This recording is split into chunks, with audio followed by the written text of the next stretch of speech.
I heard the bell. Good morning and welcome. Dear friends, welcome to the Unitarian Universalist Church of Tarpon Springs. We are so glad that you have found us this day. To those of you who are finding us for the first time, welcome, and thank you for being with us. My name is Betty Lou Cummins, and I'm honored to be your worship associate today. We offer warm welcomes to all who are with us in this day. If you've been lonely, hurt, afraid, or exhausted, here you will find reprieve and companionship. If your spirit is bruised by the terrible news of this week, here you will find solace. If you seek to understand, here you will be encouraged in your search. New pathways will be lit for you, and wherever your journeys take you, you will know that you can always come home again to this place, made sacred by our love. We are a church of many welcomes. Again, welcome. As Unitarian Universalists, we believe in the worth and dignity of each human being. Each person on earth has an equal claim to life, liberty, and justice, and no idea, ideal, or philosophy is superior to a single human being. As a congregation, we seek to create a diverse and accepting community based on the principles of our faith, Unitarian Universalism, and we are drawn together in voluntary loyalty. We believe that we do not need to think alike to love alike. Our opening hymn today is in the Gray Book, page 351, "A Long, Long Way the Sea Winds Blow." You may stand if you like. We will be accompanied by Judy Lucarelli on the piano today.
Good morning. My name is Mark Hopkins. I'm a member of the Unitarian Universalist Church of Tarpon Springs and a candidate to be on the Board of Trustees. We'll see about that later. The opening words I've chosen are from UUA.org Leadership Lab. It's an amazing resource that's available to any of you who want to go there. It's great. This section is called A Strange Partnership, Governance and Ministry. Congregations are very different than traditional nonprofit corporations.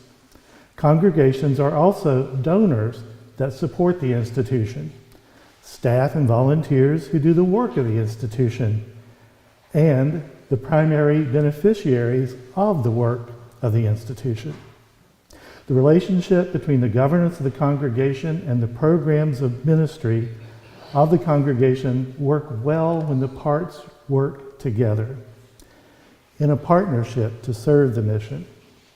Shared ministry creates a congregational culture in which each member is invited to participate in ministry in a way that is helped to do so by proven processes and systems.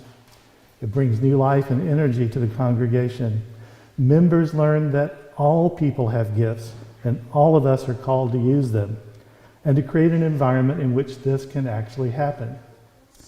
Today's service is an excursion into the territory of this strange relationship, and all you need for the trip is a curious mind and an adventurous spirit.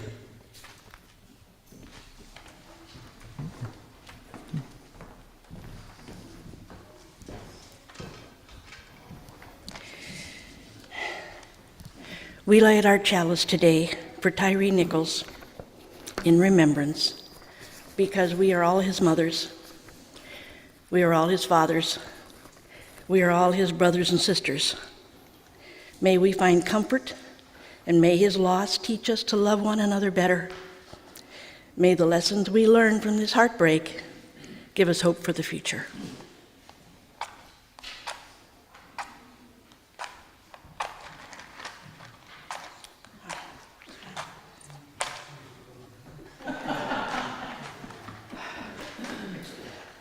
This candle and I are going to come to a meeting of the minds.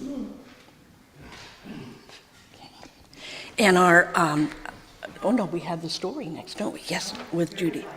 Spirit of Life. Spirit of Life, number 123 in your book, in your gray book.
Welcome to Storytime.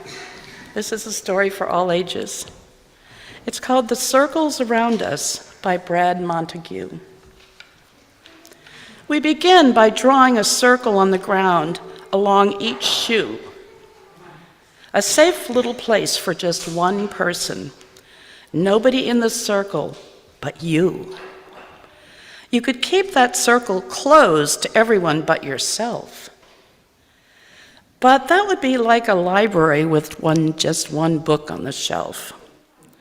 So let's draw a bigger circle for you and your family to share. Now you see what all can happen in a circle full of care. Granny Dot, Papa Bit, Uncle Hank, and Barkley the dog. Great Granny and her cats, and a new cousin. It became a happier circle as more loved ones came to stay. And wouldn't it be even better if all your friends could come and play? So you stretch and you draw your circle even bigger than it's been, and let a few more people know they're welcome to come in. In the circles all around us, everywhere that we all go, there's a difference we can make and a love that we can show. Hallo, salut, aloha, guten tag, hola, namaste, taufola, ciao, hi, alo, dobro rano, assalamu alaikum, and some of the others I can't figure out what they are, so besides, you get the point. We draw a bigger circle for them too. It doesn't mean the circle is easy. It can get harder the more we share. I only like singing. I only like sports. I only wear dresses. I like comfy shorts. I'm team cake. I'm team pie. I'm really outgoing. I'm quiet and shy. But wonderful things can happen when love is known and felt everywhere. As time passes, our eyes open. We see others we really care for. And that's when we ask ourselves, well, what's this circle really there for?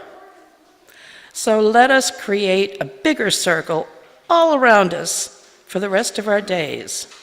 Let our caring ripple out into the million little ways. In the circles all around us, everywhere that we all go, there's a difference we can make and a love we all can show. As our circles grow and grow and grow, and we watch them wonder-eyed, remember, the first circle started with just the love you hold inside.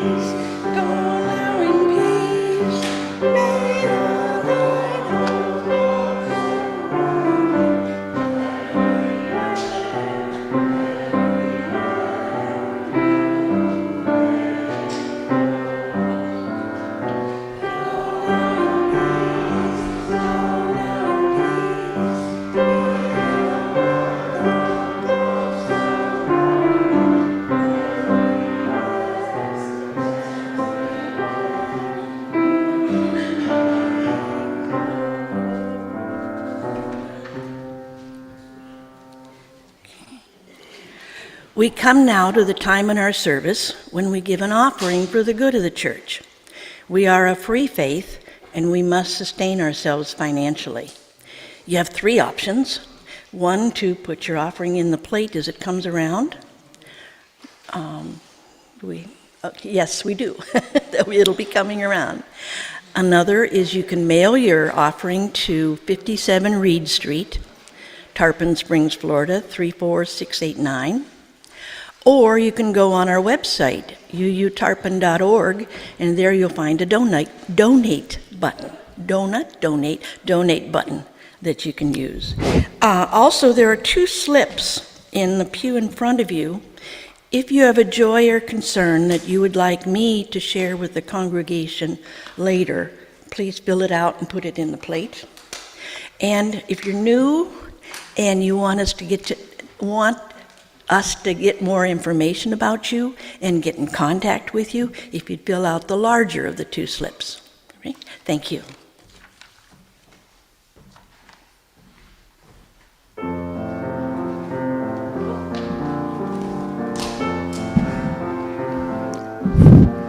I see trees of green, red roses too. I see them bloom for me and you, and I think to myself,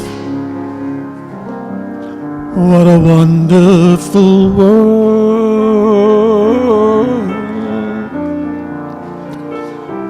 I see skies of blue and clouds of white, the bright blessed day, the dark sacred night, and I think to myself, what a wonderful world. The colors of the rainbow, pretty in the sky, are also on the faces of people going by. I see friends shaking hands, saying, "How do you do?" They're really saying, "I love you."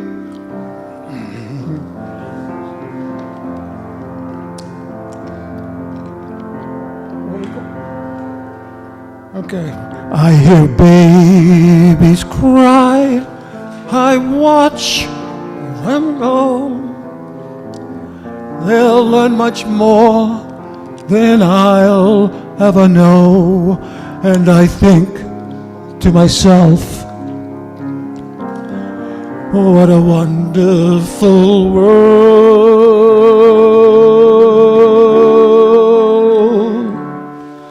Yes, I think to myself, what a wonderful world.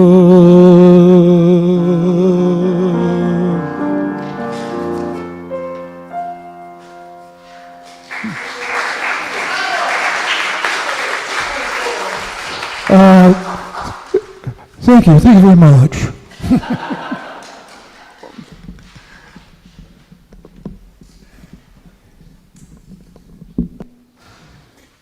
Thank you, John and Judy.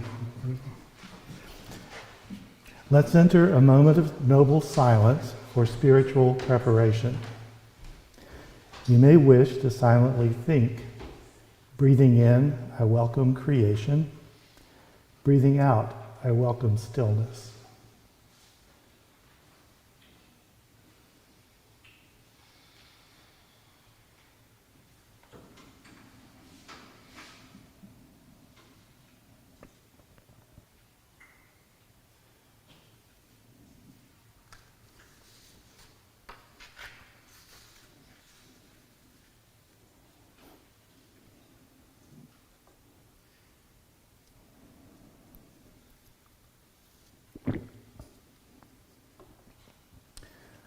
The reading I will share is from Parker Palmer.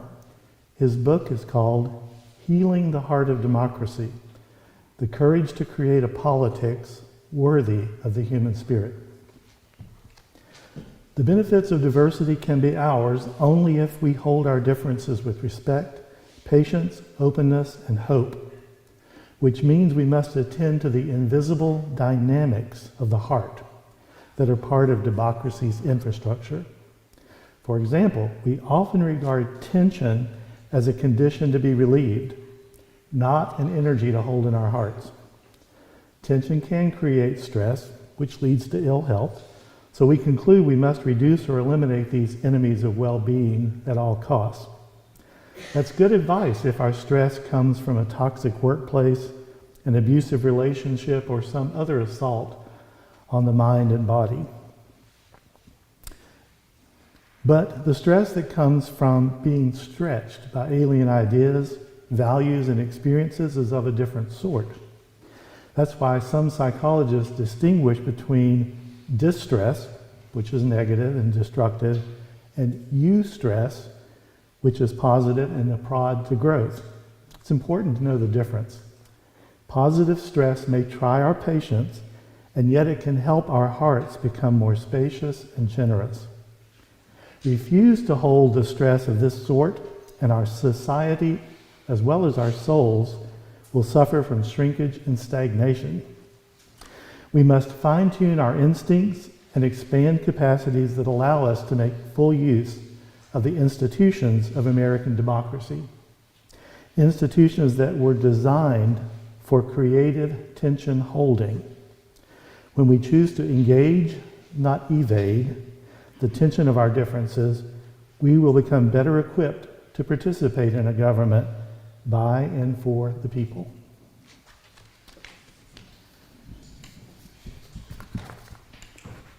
Feel free to sing along. Ooh, sounds like, is this on? No. Oh. Feel free to sing along as I'm playing this familiar tune, but there'll be a short pause for the page turn. Page turn.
All right, welcome to today's episode of Survivor, Spiritual Island.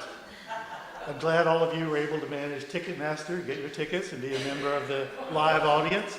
Those of you watching at home on Zoom or television, welcome to you too. This is the reality show that asks, is organized religion still relevant? Does it meet spiritual needs? And does it have a sustainable future? I'll remind our audience how we operate. Each week we take a bird's eye view of one church, synagogue, or mosque as an exemplar of organized religion. Religious organizations are in a precarious state, with more forces working against them than for them. Where will the religious organization we examine today fall on our at-risk scale? As you recall, our ratings go from on shaky ground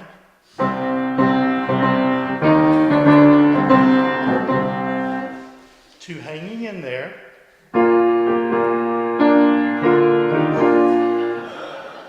to our most stable designation, rock solid.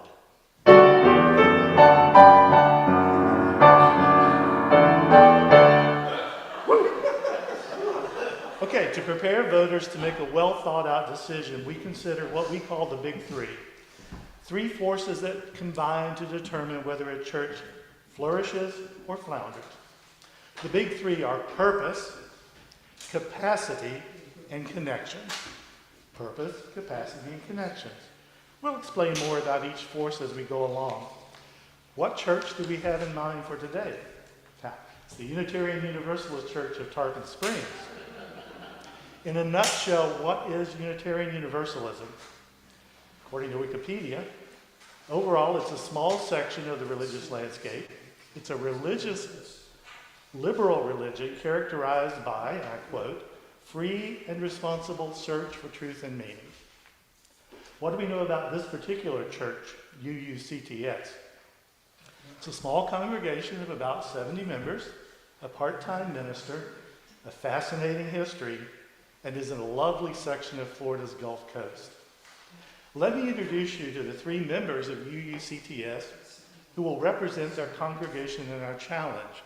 They'll join me up on the stage in a moment, and they will help determine if their church moves on to the next round of our contest. We have with us today Barbara Mellon. Come on down, Barbara.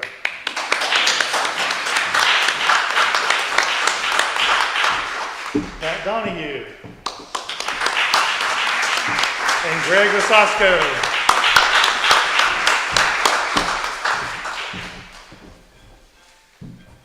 Welcome to all of you.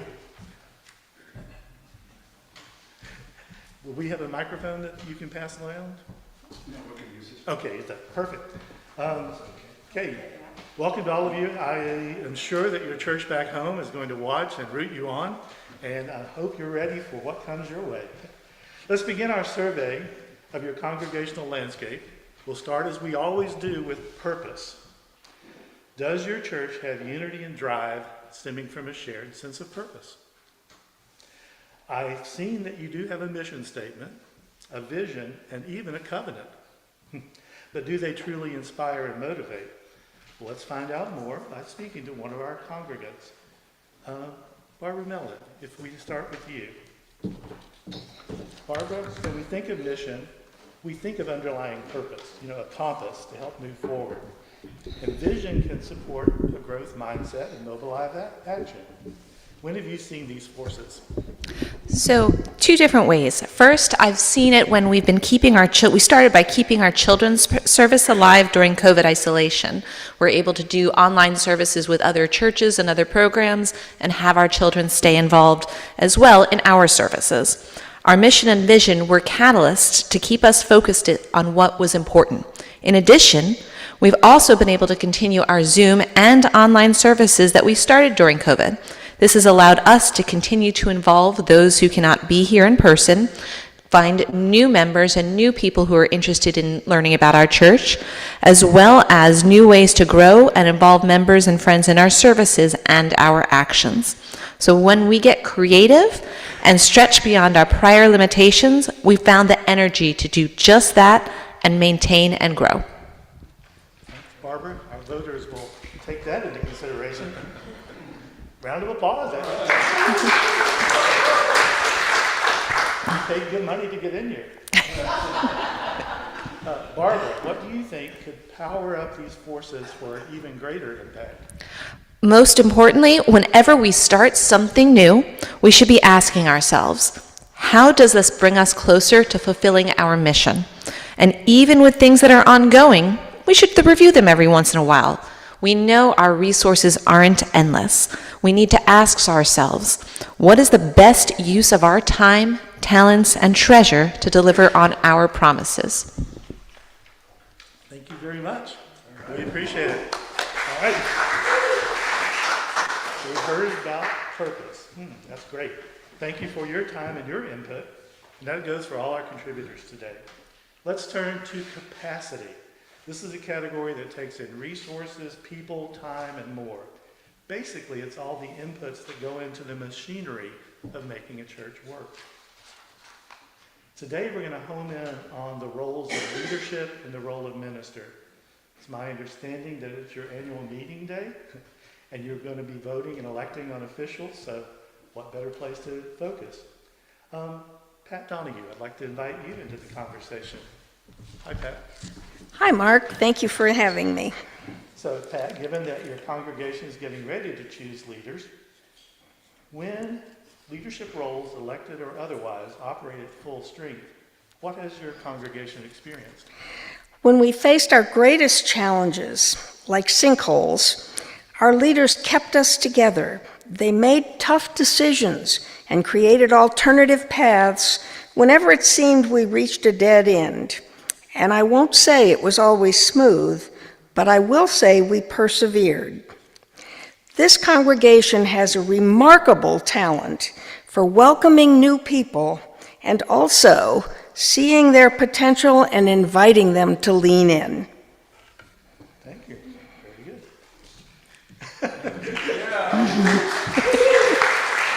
You guys are wonderful. It grew from smattering to a rounding. Okay, now here's the question. Who knows what lies ahead? Nobody. But you might need even stronger leadership than ever. What can add even more strength to leadership in your church? One thing that comes to mind, often talked about, is communication. I guess everyone says that, but we really benefit from better, more timely information flow. If our leaders could be more transparent, it would encourage more members to join in the planning and implementation. At the same time, this has been said of each college and organization I have led. It is crucially to remember that communication has two parts, the communicator and the receiver. So each of us has a responsibility for communication. Fortunately, the receiver as attentive listener is something we practice in our covenant groups. Thank you. Pat, we understand that your minister is engaged as a part-time employee of UUCTS. Can you tell us what goes into creating a suitable employment agreement, as well as the keys to keeping an ongoing mutually rewarding relationship? Well, given that our budget calls for us to have a part-time minister, we really have to be clear about priorities, because we know no minister, no one person, can do everything, and that's especially true when part-time. So we need to be mindful of the expectations, keep our eye on the ball, on the parts we say that we will take care of. For example, we place great emphasis on worship, and we ask our minister to concentrate a great deal of her energy there. In other areas, we have committed as a congregation to provide much of the structure and effort. We ask her to be more of a consultant and less of a direct provider in those areas. To keep our relationship strong, we need open and trusting communication, two-way communication, and where there is misunderstanding or disagreement, we need to go to the source, not create unhealthy triangles or miscellaneous circles. Thank you so much. All right. Our last look-in at this congregation is where the proverbial rubber meets the road. It's connections, which brings us to the relational aspects of congregational life. How do people get along? How do they work together? And how do they solve problems to get things done? There's no better place to examine that than to look at the ministries. Now remember, ministries are all things done to fulfill the mission. Worship, social justice, covenant groups, caring for those in need, singing in the choir, helping with our kids program, working on stewardships, on and on and on. If you do it to fulfill the mission, we call it a ministry. And not just the work of the minister, it's the work across the board. Greg, hi. We're going to ask you to finish today's scan of UUCTS. I'm sure our audience would love to hear the highlights of how your congregation brings mission to life through your ministries. Okay, well, I'll tell you, the most recent highlight for me was a joint congregational effort to re-examine our goals in social justice. That's a big area of our mission. This is, by the way, an area where we told our minister when we brought her on, don't worry about that, we've got this, and we'll handle it well. Well, this was a good sign, because this meeting yielded as its first fruits a good effort on the part of many congregants to participate in the annual Dr. Martin Luther King Jr. Remembrance Day. Also, many contributed substantially to support the effort. People stepped up to take on many tasks for the celebration breakfast and march, and came out on a cold and blustery, dreary day to march with others in the community.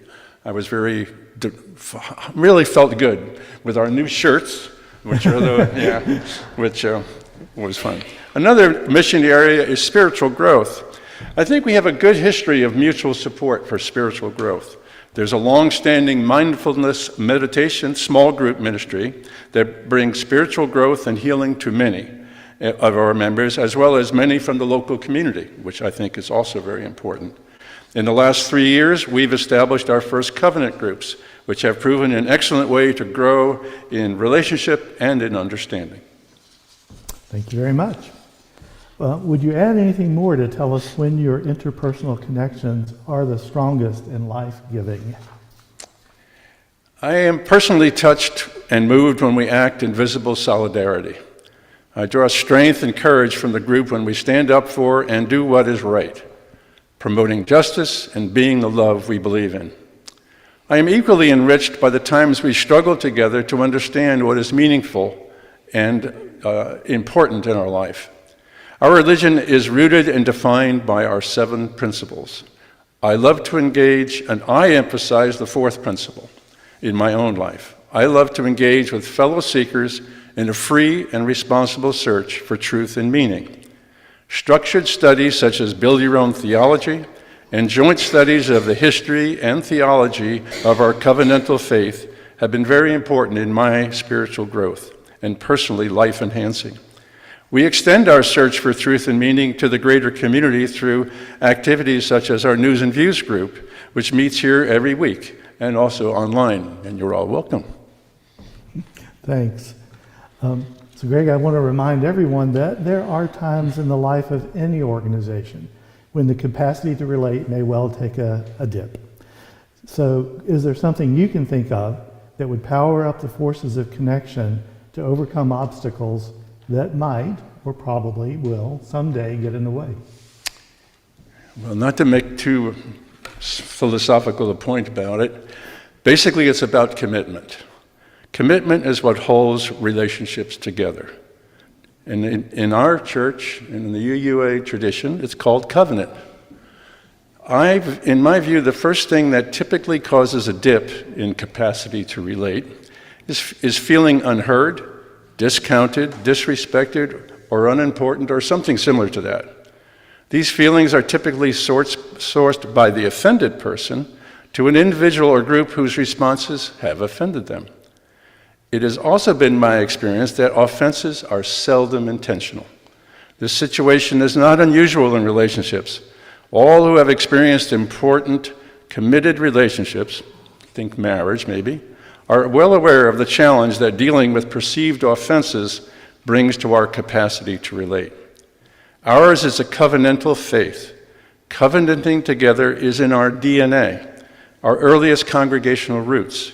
We commit to each other to affirm and promote, that is, to live according to our principles.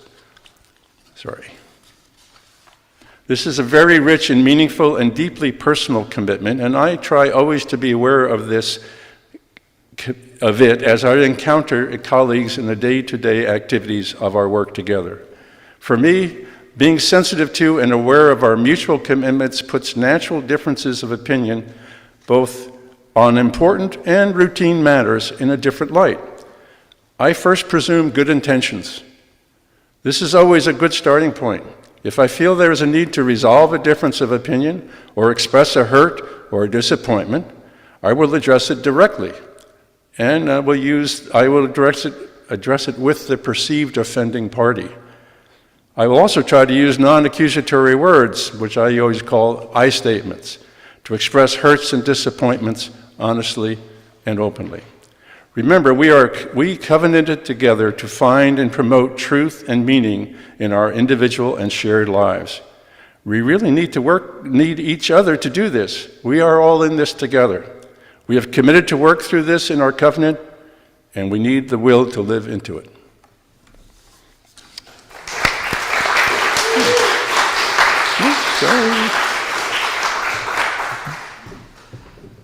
Our thanks to Greg, Barbara, and Pat. Thank you for representing your congregation. You're welcome to stay here, or if you'd like to go back and join, feel free. Yeah, you never can trust what's going to happen on a reality show set. I don't blame you. We're grateful for what you've added today to our learning and ongoing search for evidence that organized religion is still relevant, spiritual needs are being met, and there is a sustainable future. But more in the moment, did UUCTS, our exemplar, demonstrate the big three? And where do they fall in the continuum from on shaky ground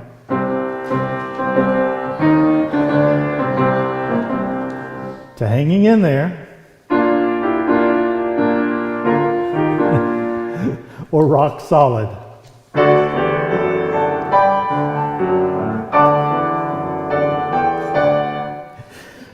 Voting lines will be open for 72 hours, but let's take a straw poll of the live audience in front of us now and on Zoom. Think about it. Does UUCTS have what it takes to survive the test it will face? Purpose, that unifies and propels action. Capacity, the people, the resources, and other inputs that keep the machinery of church life humming. And 3, connections, relationships that are healthy, adaptive, and not hindered by negative forces. If UUCTS future is rock solid, cheers to you because you are in a sacred space and you have positive momentum to keep it that way. If you're hanging in there or a bit shaky, congratulations again for looking in the mirror. And may you have the power and courage and commitment to make necessary changes. Okay, now, if you vote rock solid, turn to a neighbor and offer a cheer for your good fortune. And if your vote is hanging in there or shaky, offer a pledge to progress. So turn to your neighbor and offer either a cheer or a pledge or both. I'm going to give you 30 seconds.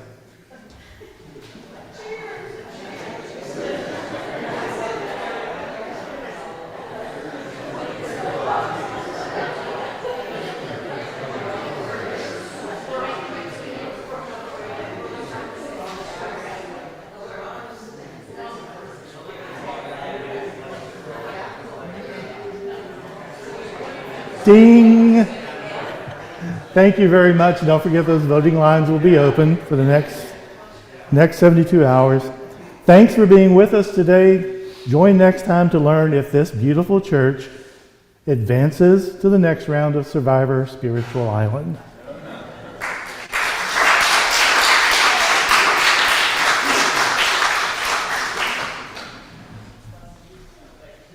And now please join us for our closing hymn, 130.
As we begin to wrap up today, my thanks again to Barbara, Pat, Greg, up here on stage with me, to Betty Lou, to Judy for the children's reading, yes, to Judy and John. You know, it takes a village, the folks over there in the tech corner, thanks to everybody. If you've ever watched reality TV, you might agree that it's a far cry from reality. Our fanciful attempt to illustrate congregational life through a takeoff was intended to bring us back to actual reality. Reality of what unites us, reality of what fuels us, and reality of what connects us. Our wish is that we use this as food for thought so that we may refuel, we may embrace our shared purpose and strengthen the connections that bring out our very best. Thank you.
That's amazing. I could never get that rhythm. Congratulations. Yes. Okay.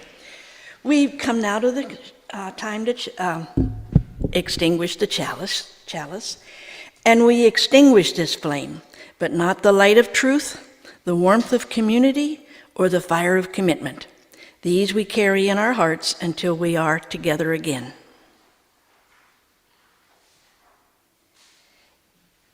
And I don't know if someone has some announcements today? No announcements today. Okay.